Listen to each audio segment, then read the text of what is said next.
तो हेलो भाई लोग, कैसे हो तुम सभी लोग। फिर से स्वागत है वैदिक फैक्ट्स यूट्यूब चैनल पे। तो आज की वीडियो में हम स्टार्ट करेंगे अपनी सेमंतक मणि की कथा से, जो काफी इंटरेस्टिंग कथा है। तो चलिए अपना वीडियो स्टार्ट करते हैं बिना समय पर बात किए। चलिए शुरू करते हैं।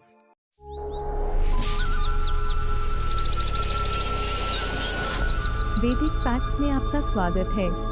रोष्ट्र की पत्नी गांधारी ने महाबली अन्मित्र को जन्म दिया। अन्मित्र के निग्न पुत्र हुए। निग्न के दो पुत्र हुए, प्रसेन और सत्राजित। भगवान सूर्य सत्राजित के परम सखा थे। एक दिन जब सत्राजित जल के किनारे सूर्योपासना कर रहे थे, उस समय भगवान सूर्य तेजो मंडल से युक्त स्पष्ट दिखाई देने लगे। तब सूर्य भगवान सत्राजित के सामने प्रकट हुए। सत्राजित ने सूर्य देव से कहा, प्रभु, आप जिसके द्वारा संपूर्ण लोकों को प्रकाशित करते हैं, वह मणिरत्न मुझे देने की कृपा करें। तब भगवान सूर्य ने सत्राजित को दिव्य सेमंतक मणि दिया। सत्राजित उस मणि को अपने गले में पहनकर नगर में आए तो उन्हें देखकर लोग कहने लगे, ये देखो सूर्य जा रहे हैं। तथा अपनी नगरी अंतपुरा में आकर उन्होंने वह मणि अपने छोटे भाई प्रसेनजित को दे दी। उस मणि से प्रतिदिन स्वर्ण उत्पन्न होता था। वह मणि जहाँ रहती थी वहाँ पर समय समय पर मेघ वर्षा करते, किसी रोग का भय नहीं होता था। एक बार भगवान श्री कृष्ण ने प्रसेनजित के सम्मुख वह मणिरत्न लेने की इच्छा प्रकट की, किंतु प्रसेनजित ने उन्हें देने से मना कर दिया। फिर एक दिन प्रसेनजित वह मणिरत्न पहनकर वन में शिकार खेलने गए। वहाँ उन्हें एक सिंह ने मार दिया था। वह सिंह सेमंतक मणि को लेकर भाग गया। तब वह मणि महाबली ऋक्षराज जामवन ने सिंह को मारकर प्राप्त की और उस मणि को लेकर जामवंत अपनी गुफा में लौट गए। इधर वृष्णि और अंधकवंशी लोगों ने यह संदेह करने लगे कि हो न हो श्री कृष्ण ने ही मणि के लिए प्रसेन का वध किया है, क्योंकि भगवान श्री कृष्ण ने प्रसेन से एक बार वह मणि मांगी थी। अतः अपने कलंक का मार्जन करने हेतु श्री कृष्ण मणि को ढूंढने के लिए प्रतिज्ञा करके वन में चले गए। कुछ विश्वसनीय लोग श्री कृष्ण के साथ गए। वहां जाकर श्री कृष्ण तथा उनके साथियों ने मरे हुए घोड़े सहित प्रसेनजित की लाश देखी, किंतु मणि वहां नहीं थी। उसके बाद कुछ दूरी पर उन्हें जामवंत जी द्वारा मारे गए सिंह का शरीर दिखाई पड़ा। तब ऋक्षराज के चरण चिन्हों का पीछा करते हुए भगवान श्री कृष्ण उस गुफा तक पहुंच गए। गुफा पर पहुंचने पर उन्हें गुफा के भीतर से किसी धाई की यह वाणी सुनाई दी, मेरे सुकुमार बच्चे, तू रो मत। सिंह ने प्रसेन को मारा और सिंह जामवन के हाथों मारा गया। अब यह सेमंतक मणि तेरी है। यह आवाज सुनकर भगवान श्री कृष्ण, बलराम जी तथा अन्य यादवों को द्वार पर बैठाकर स्वयं गुफा के अंदर चले गए। गुफा के अंदर उन्होंने जामवन जी को देखा। भगवान वसुदेव से लगातार 21 दिन तक जामवन जी ने बाह्य युद्ध किया। इसी बीच में बलराम आदि यादव द्वारका लौट आए और सबको भगवान श्री कृष्ण के मारे जाने की सूचना दी। इधर भगवान श्री कृष्ण ने महाबली जामवन को परास्त करके उनकी कन्या जामवंती को जामवन के अनुरोध से ग्रहण किया। साथ ही अपनी सफाई देने हेतु वह सेमंतक मणि भी दे दी। फिर द्वारका लौटकर यादवों से भरी सभा में श्री कृष्ण ने वह मणि सत्राजित को दे दी। इससे सत्राजित अपनी भूल पर अत्यंत शर्मिंदा हुआ तथा प्रायश्चित के रूप में उन्होंने अपनी पुत्र सत्यभामा का विवाह श्री कृष्ण से कर दिया। श्री कृष्ण ने सत्राजित को जो सेमंतक मणि दी थी, उसका अक्रूर जी ने भोजवंशी शतधन्वा के द्वारा अपहरण करा दिया। महाबली शतधन्वा ने सत्राजित को मारकर वह मणि दे दी। अक्रूर ने उस उत्तम मणि रत्न को लेते हुए शतधन्वा से यह प्रतिज्ञा कराई कि मेरा नाम न बताना। पिता के मारे जाने पर मनस्विनी सत्यभामा दुख से आतुर हो उठी। तब श्री कृष्ण के पास आकर उन्होंने सारा वृत्तांत कह सुनाया और उनके पास खड़े होकर आंसू बहाने लगी। तब भगवान श्री कृष्ण बलराम जी को साथ लेकर शतधन्वा के पीछे चल दिए। शतधन्वा अक्रूर जी के आने का इंतजार कर रहे थे, परंतु अक्रूर जी वहां नहीं आए। तब शतधन्वा भय के मारे भाग गया। शतधन्वा के पास एक हृदया नाम की घोड़ी थी जो 100 योजन चलती थी। वह उसी पर सवार होकर भाग गया। 100 योजन का मार्ग वेग से तय करने के कारण वह घोड़ी थक गई और गिर पड़ी। तब भगवान और शतधन्वा का युद्ध हुआ। उस युद्ध में श्री कृष्ण ने मिथिला के पास शतधन्वा का वध कर दिया। महाबली शतधन्वा को मारकर जब श्री कृष्ण लौटे, तब बलराम जी ने कहा, मणि मुझे दे दो। तब श्री कृष्ण जी ने कहा, मणि नहीं मिली। कुछ दिनों बाद नरश्रेष्ठ अक्रूर जी अंधकवंशीय वीरों के साथ द्वारका आ गए। श्री कृष्ण ने योग द्वारा यह जान लिया कि मणि अक्रूर के पास है। तब उन्होंने कहा, आर्य मणि श्रेष्ठ सेमंतक आपके हाथ लग गया है, उसे मुझे दे दीजिए। आपकी प्रतीक्षा में बहुत समय व्यतीत हो चुका है। तब अक्रूर जी ने वह मणि बिना किसी कष्ट के श्री कृष्ण को दे दी। सरलता से मणि प्राप्त हो जाने पर श्री कृष्ण अत्यंत प्रसन्न हुए। उन्होंने वह